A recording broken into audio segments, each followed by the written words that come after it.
Black Panther, directed by Ryan Coogler and starring Chadwick Boseman, is about T'Challa, who returns home to Wakanda to start his new life as king. But during this time, an unknown person arrives and challenges his position as the king of Wakanda. Now, this movie is extremely important and is actually one of my most anticipated movies of the year. There's a lot of things I was expecting in this movie, and in a lot of ways, it surprised me in good and unfortunate ways. There was things I think this movie needed that is missing, especially if we're talking about the extended universe. But if we're not talking about the extended universe and we're talking about its own thing, this movie is really, really damn good. Let's talk about the pros first of this movie. First of all, you get to know the characters extremely well. T'Challa actually starts this movie out kind of passive and almost a little bit different from Civil War, where in Civil War it kind of seems like he's a badass almost, like right from the gate. In this movie, it seems like he's kind of adjusting to things. It doesn't feel like he's fully comfortable as king yet. But near the end of the movie, you can see his transformation throughout, and it really, really, this movie develops his character really well, and he becomes a completely different person by the end of this film, absolutely. Michael B. Jordan as Killmonger is a really good villain. Some people are calling him the best villain in the MCU, and I can understand that, but I think Loki is still the best by a good margin, just because one, Tom Hiddleston is a better actor in my opinion, and the character of Loki has had more character development. I think you really understand the motivations by Loki a lot more than Killmonger in my opinion, but it could be just because Loki has more screen time. Who knows? But in my opinion, Loki is better, but Killmonger is really, really good in this movie. The supporting cast is awesome. I really like the character of Cherie. She has a really great sense of humor, and you can really tell she's the smartest person in the world. It doesn't blatantly say this in the movie, but she is. If we're going by the comic books, she is the smartest person in the world. So that's really cool, and she demonstrates this to a T in this movie. Also, the visuals in this movie are perfection.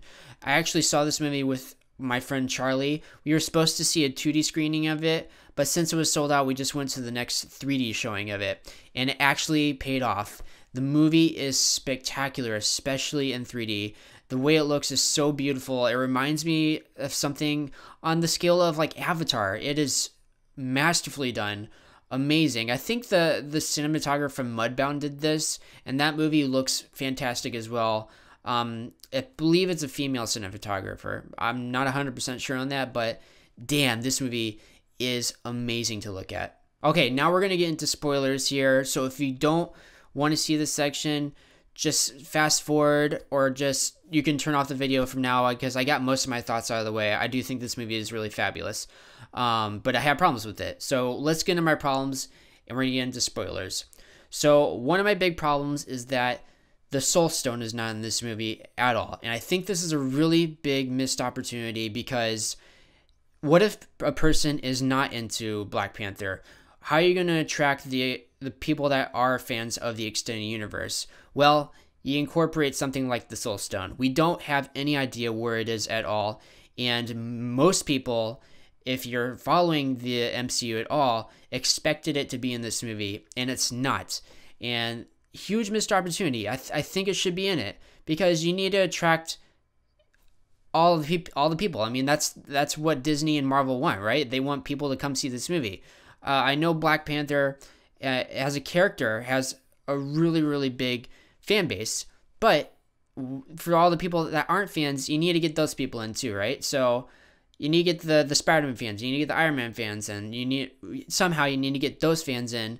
How you do it, you incorporate some extended universe in, and naturally that would be the Soul Stone in Wakanda. More problems I have with the movie is that about 3/4 of the way in, it pumps the brakes really hard, and you can feel it quite a bit. And I think this is just, it's some pacing issues I think the movie has. Yeah, I don't know if it's a personal thing, but I could feel it. It really slowed down. Also, there's not a lot of action in this movie. I feel like Black Panther was more badass in Civil War, and we didn't see a lot of it in this movie. Even the final fight was like something out of Spider-Man 3, where Venom and Spider-Man are falling and hitting each other. I mean, I didn't like the final fight at all. There's only like 2 or 3 extended fight scenes, and I mean, they're cool, but like nothing that is like mind-blowing. And I think that's odd for an MCU movie, because most of the great movies in the MCU have really great action. I mean, if you're thinking of Winter Soldier, Civil War, even the Avengers movies, they all have amazing action. And this movie is just, its action sequences are okay, and there's just so few of them. So that's a really big problem I have with this movie. Also, there's so many supporting characters, and they're really good, but I feel like none of them, besides like Cherie, gets to shine that much. Like Daniel Kaluuya's character, I feel like is not really a huge part of this movie, and it's a shame because so many of them are really talented. Like the cast is extremely talented, like Forrest Whitaker's in this, but they don't have huge parts in it. There's just so many supporting characters. I just don't think they got enough time to shine. I do think you should check out this movie. It is really, really entertaining, although I do have so many gripes with it. It doesn't make it really amazing for me. I do give this movie a B, just because I do have problems with it, and there's some missed opportunities dealing with the extended universe. So let me know what you think of Black Panther in the comments below. Like this video and subscribe to my channel, and I'll see you at the movies.